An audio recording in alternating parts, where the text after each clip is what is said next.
seriously, guys, thank you. Look around. Look how many people are here. And this is, our kickoff, and it's 1 year before anybody's gonna be talking. The primary.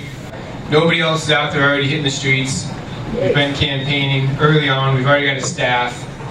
So I want to thank you all for coming, taking time out of your day, on a weekend especially, away from your friends and families, or you brought your families here, because it is really important. For too long, we've let people run our lives that don't have our best interest in heart. And the real answer is that you have your best interest at heart. And it's time we take the power back, and it's time we put the people that would seek to do us harm, either through negligence or malice, on notice and let them know we're coming. So thank you so much for coming today, guys. I want to also thank Nello's. This is about the perfect size room. We have a few in the overflow, right? But it's about the perfect size room for our kickoff. Nello's is actually a little bit of a Tempe success story. These guys have been around for a long time. They're still family owned and operated. They got a few different spots. There's one now at Tukey, I know. I believe there's one in Mesa, if I'm not mistaken. And they actually still give their employees Mondays off. Anybody here remember when restaurants used to do that? All of them used to do that. Well, these guys still do. They hold the traditional values, and I appreciate that they've allowed us this great opportunity to use their room. I've been eating Nello's for a long time. This is actually one of my favorite places. I'm really happy Jessica found it. Back in high school after football practice, at Corona del Sol, we used to go to, I think it was Fry's, and they had frozen Nello's in their freezer section. For $6, we'd go get, I probably made that day Nello's pizza and go eat it, and we had a lot of pizza. So thank you to Nello's. I actually want to give them a hand just for Nello's, just for letting us use this spot. Really awesome. Hopefully you can see me here. So I know the question on everybody's mind is, Matt, why in the world are you running for Tempe City Council? Yeah, why are you running for Tempe City Council? Why in the world am I running for Tempe City Council? Well, guys, because I have to, honestly. I mean, that's the way I feel, and I know a lot of you feel the same way. That's why you're here. If we don't start participating in our governance, then we're just going to get more of the same. And I don't know about you, but for me, I don't want any more of the same. I'm kind of sick of it.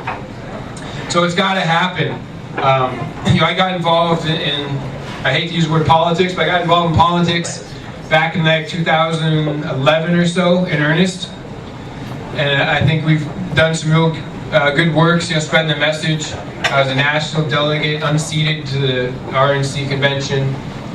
State delegate, state committee and precinct committee. I'm third vice chair for District 26 Republicans. And at District 26, correct me if I'm wrong, but I think that's a pretty good place to be, because nobody feels afraid to stand up and say what's on their mind. And I think we're good to go there. So I said, what's the next place I need to be? And I said, well, I live in Tempe. I went to high school in Tempe. I've been here a long time. And I said, well, I think I need to figure out what's going on in Tempe. So I started going to my Tempe Council meeting, and I went to the first one, and it's very formal. I don't know if if you guys have been there or not. It's very formal, and they're just sitting like 5 feet above you, and there's this tiny little podium where people can come speak. And I watched them spend, no kidding, I watched them spend about $6 million in like 30 minutes with no debate. Yeah, I watched $6 million in 30 minutes. I said, wow, that was a lot of money in a very short amount of time with very little conversation. I said, is this really happening? Did I just see this happen? So I said, well, what, maybe it's a fluke. Maybe they were in a hurry. They had family commitments they had to go to. They had to go watch a television show. Who knows what they had to do, right? And I was like, I'm gonna keep going. All done behind closed doors. So I went and again, and the same pattern repeated itself. They spent money like it was going out of style. Like it wasn't theirs, like it's yours, right? It's like it's your money, it's my money, it's not theirs. They just thought they'd just spend it because it was cool. And I said, well, you know what? Alright, so that's obviously the case. They're just gonna spend money because they think it's the right thing to do. I said, well, maybe they're just freaking geniuses, right? Because Tempe's a pretty cool place. We got a light rail, we got a big stadium, we got a large body of water. And so maybe they just know what they're doing, right? Maybe they're just infallible.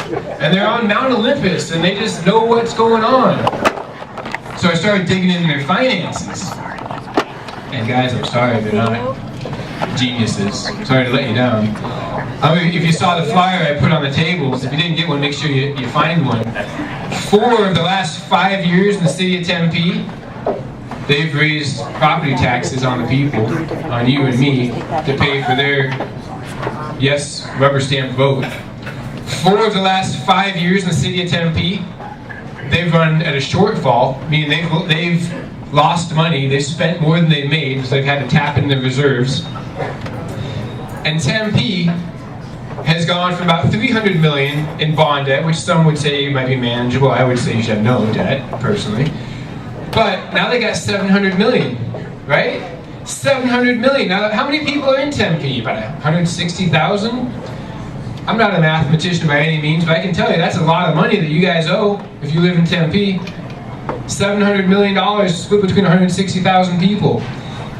Just the other day, they voted to build a new dam and to shift the cost of the maintenance of Tempe Town Lake from the developers to the people. And the cost of that dam at $37.4 million, to put this in perspective, is going to cost pretty much every property owner in Tempe about $440. They say, oh, here's your bill. Thanks for having us. Well, you know what, guys? The Tempe Town Lake is nice, and Mayor Mitchell says it is the biggest tourism attraction besides the Grand Canyon in Arizona, and I don't know if that's sorry, Mr. Mitchell, if you're listening. Yeah, I don't know where he got that number from, or that idea. But you know what? It's only a small part of Tempe. Tempe is a big little city. We're 37 some miles, right? But we go all the way up to the Rio Salado area and all the way down to Elliott and Corona, where I went to high school. And I bet a lot of those people down by Corona don't walk up to Tempe Town Lake to go fishing. So why are they paying for it, right? So that's a question we have to ask. But the real thing is they didn't ask anybody. They didn't ask debate. There was no debate. They just said, oh, this is good. Let's just approve it. Let's approve it. Let's approve it. And guys, that cannot happen anymore.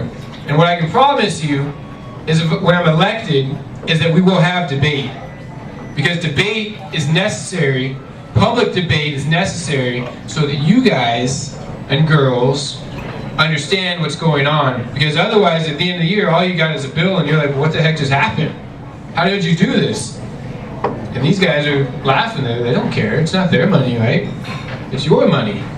So it's time to really take charge and say, hey, that's mine. And no, slow down. And let me give you a perfect example of how this went down. I went to the Gilbert Town Council meeting just a few days ago. And I gotta step away from the feedback. I went to the Gilbert Town Council meeting a few days ago, and they had a proposal, and 21 people stood up and said, no, I don't want that. And 4 representatives of corporations stood up and said, yes, I want that. That council spent 4 hours debating on what to do. And at the end of the day, they decided that the 21 people who are small business owners and they're taxpayers, when they told them that if you do this, it's going to cost us money and it's going to make the price of construction higher, they sided with the people. They were, yeah, and that's how it works, guys. You've got to stand up. You've got to participate in your own governance. Because if you don't, we're going to have the status quo. And I don't want any more status quo going on in my city of Tempe. This is my town. This is your town. I'm going to free you. We're going to free me, and we're going to free Tempe. We're going to do it together. But it's going to take work. And that's why I want to say thank you for being here, but we need you, right? You donate, that's awesome. It's amazing, right? We got a good amount of cash in this box. We got checks. We got credit cards. That's great, but we need votes. And the votes are going to come from you connecting with people in your communities, connecting back to my campaign. Because I'm not going to be able to meet 160,000 people or 10,000 people. But if we all work together, we can do it. And we've started a few different projects.